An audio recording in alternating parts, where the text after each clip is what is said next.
Let's talk about boundaries today, especially boundaries and tiredness. Of course, we learn boundaries as children.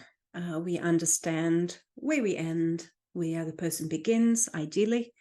If we're lucky enough to have people around us, family that have spent some time in explaining the difference between who I am, who are the others, space, personal space, and all of that, we have an understanding of this is me.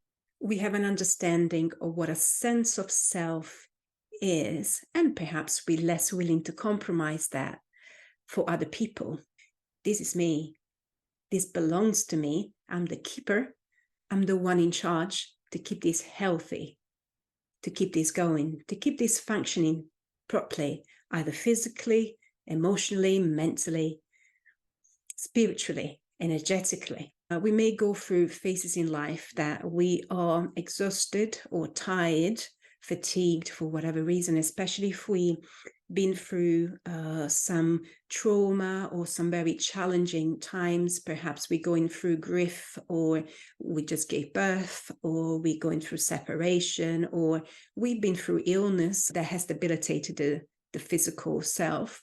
And perhaps it's taking a very long time to recuperate the energy and to feel healthy and strong enough to put ourselves back out there, or we have to be out there even though we don't feel 100%. So what happens when we are so fatigued, exhausted, perhaps we're not sleeping very well, we don't have time to exercise, we don't have resources to eat healthily, we're just falling into bad habits or unhealthy routines, whatever the reason may be. So when exhaustion goes along for a very, very long period of time, let me give you an example. If we're going through grief, we just lost a parent. So we have some inner resources that will keep us going for 45 days. In these 45 days, we are using the energy within the inner resources to keep going. Also because when we're going through grief, we may feel quite disconnected, isolated, inside the bubble. There's a bit of confusion going on. Perhaps there's very low mood, depression, a lot of emotion, overwhelm, and all of that. If after this period of time, we do not reconnect with reality, which means we start feeling and reconnecting with the telluric energy, so the earth energies, and the celestial energy, the sky, universal energy, but also through healthy relationships. So we are not connecting with the people we love. We're not having these nice exchanges of energy with the people around us. We start absorbing energy from the environment. When we start absorbing energy from the environment around us, what may happen is we start absorbing everything. So we are not filtering this energy. So we tend to take whatever it's available so we can survive.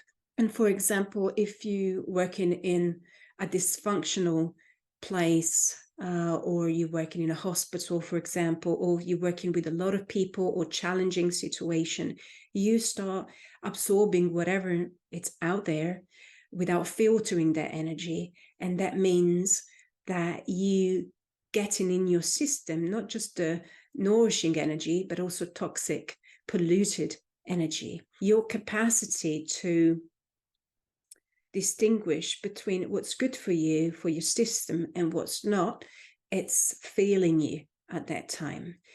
What happens, and you can do this straight away, so you can notice if perhaps you are going through this experience, if you're feeling quite exhausted, the first symptom you may be experiencing is overthinking, negative thoughts, overwhelming thoughts, repetitive thoughts. There are times you also questioning, are these my thoughts? Because you are now absorbing this negative energy, this energy is now influencing you, also on a mental level, on an emotional level. You're taking on you things that do not belong to you. And the risk is, if you start identifying yourself with these thoughts, feeling, emotions, you will get so drained to the point that you have nothing left. you don't want that to happen. Human can go on and on like this for a very long time, but the quality of life is compromised when you realize that you're touching the bottom, so you can see that you truly have nothing left. Now is the time to stop and take a break.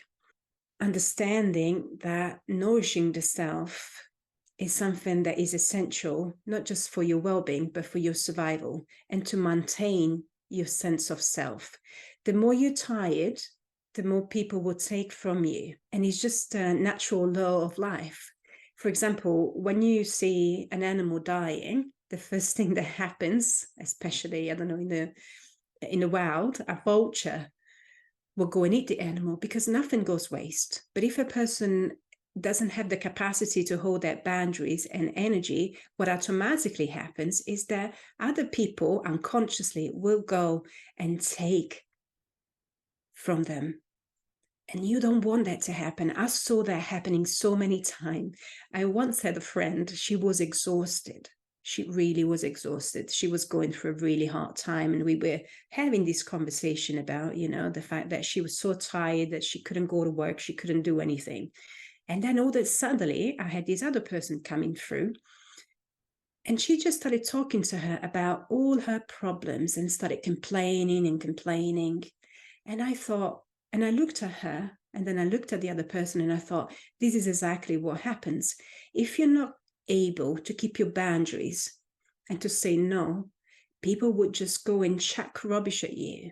They will use you as an energetic bin. As you recognize that happening in your life, then you can do something about it. And it's your responsibility to do something about it. You have to take a time out. You have to stop right now. And I know that life has to keep going. I know we have children, we have a job.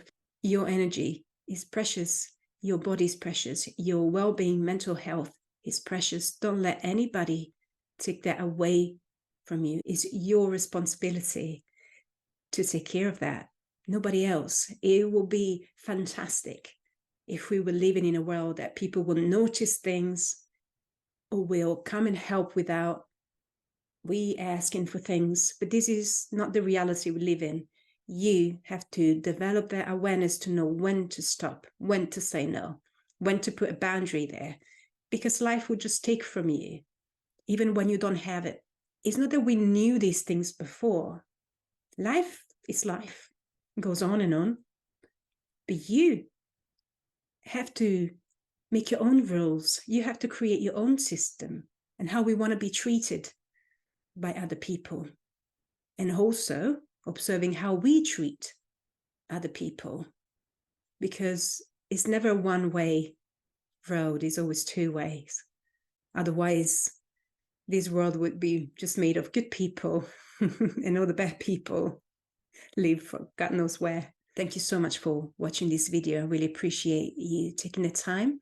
Please leave a comment. Please let me know how you feel, if you have experienced anything like this before, and share this video if you can. Thank you so much.